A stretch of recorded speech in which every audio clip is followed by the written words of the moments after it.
So ఇప్పుడు ఈ health insurance కావచ్చు, టర్మ్ ఇన్సూరెన్స్ కావచ్చు, ఈ 2 కూడా తీసుకోవడానికి ఎలిజిబిలిటీ క్రైటీరియాస్ ఏమేమి ఉంటాయి? లైక్ ఏజ్ రిలేటెడ్ కావచ్చు, కొంతమంది అంటారు మేము పేదవాళ్ళు, కొంతమంది అంటారు మేము గొప్పవాళ్ళు. అట్లా గొప్పవాళ్ళు, పేదవాళ్ళు క్రైటీరియా ఉందా? ఏజ్ లిమిట్ క్రైటీరియా ఉందా? సో అలా హెల్త్‌కి, టర్మ్‌కి ఈ రెండిటికి క్రైటీరియా ఏంటి తీసుకోవడానికి? అయితే టర్మ్ ఇన్సూరెన్స్ కి కొంత ఇవి ఉంటాయి rules and regulation. Health insurance కి పెద్దగా ఏముండవు. అందరికి అందరికి ఉండాల్సిందే అది, ఎందుకంటే హెల్త్ పాప అనేది దగ్గర నుంచి mandatory స్టార్ట్ కాబట్టి. చేసుకొని ఉండాలి.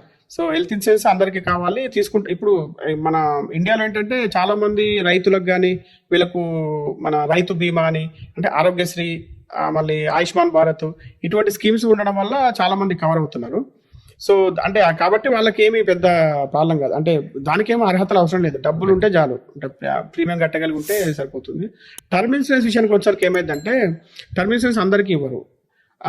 ఎవరైతే ఇన్కమ్ ప్రూఫ్ ఉంటేనే ఇస్తారు. ఓకే. ఇన్కమ్ ప్రూఫ్ లేకుండా కూడా ఉంది. అదేంటంటే పేపర్ వర్కే. ఇప్పుడు నేను చాలా వరకు కూడా నాకు ఇచ్చారు, మన కామెంట్స్ ద్వారా వీళ్ళు అడిగారు అనమాట. ఇన్కమ్ ప్రూఫ్ లేకుండా కూడా పాలసీ ఉందన్నమాట. అది 20 లక్షల వరకు ఇస్తామని ఉంటుంది. సో బేసిక్గా చెప్పాలంటే మనకు ఒక 10th ఇంటర్ క్వాలిఫికేషన్ ఉండాలి, ఇన్కమ్ ప్రూఫ్ అనేది మస్ట్ అండ్ షుడ్ ఉండాలి, వాళ్ళకే టర్మ్ ఇన్సూరెన్స్.